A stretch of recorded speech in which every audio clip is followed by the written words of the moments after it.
Jadi ceritanya, satu kejadian mistis yang berbau-bau pocong tuh menurut gue serem banget, Bi, Nat. Sepakat gue. Dan gue dapet cerita ini nih, ada kejadian mistis yang ada sangkut pautnya sama pocong dan kain kafan.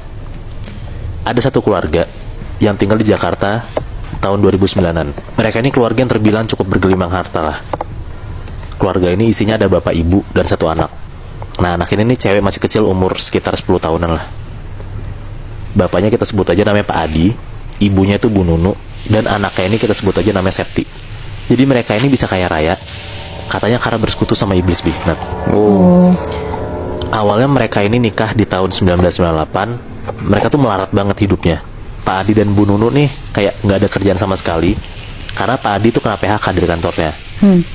Mereka tuh lontang-lantung, nggak ada pemasukan sama sekali, dan mau nggak mau mereka harus ngelakuin segala cara buat ngehidupin keluarga mereka lah.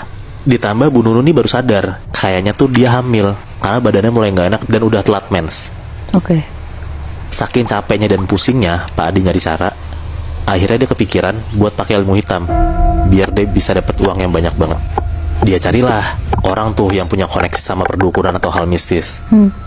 Singkat cerita, dapat nih Pak Adi dari temennya. Temennya itu punya kenalan dukun yang bisa bikin keluarga Pak Adi kaya raya katanya. Nggak pakai basa-basi, Pak Adi langsung ngajak ketemu dukun ini di malam itu. Pas ketemu dijelasin lah sama dukun ini apa aja yang harus dilakuin sama Pak Adi sampai konsekuensinya tuh apa. Dukun ini bilang katanya dia tuh harus ngambil 7 kain kafan dari kuburan dalam waktu maksimal 3 hari. Dan dia harus numbalin 1 orang pas beberapa tahun kemudian pas keluarga Pak Adi dan Bu Nuni udah sukses. Karena Pak Adi datang sendiri ke dukun ini, dia tuh nggak berunding sama sekali tuh Bihnat sama Bu Nunu. Pak Adi langsung ngambil tawaran itu dan dia tuh langsung mutusin buat mengiyakan omongan dukun itu. Akhirnya di dini hari jam 2 pagi abis Pak Adi keluar rumah si dukun ini, dia tuh langsung jalan ke TPU terdekat buat ngebongkar kuburan dan ngambil kain kafannya. Wow. Berani banget. Nah pas dia sampai TPU-nya, dia tuh bener-bener ngendep-ngendep kayak nyari tempat yang sepi biar dia tuh gak ketahuan orang. Pak Adi jalan lah ke satu blok yang kosong dan dia tuh langsung tuh ngambil cangkul terus dia bongkar di satu malam itu buat ngambil beberapa kain kafan. Pas dia bongkar dia ngeliat banyak banget tuh yang udah tinggal tulang.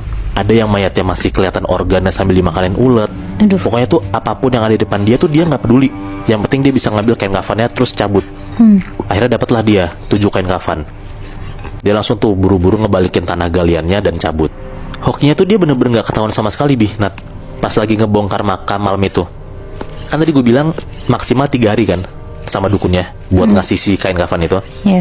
Nah nggak nyampe 3 hari, kebesokannya dia tuh langsung tuh balik ke dukun itu buat ngasih kain kafannya.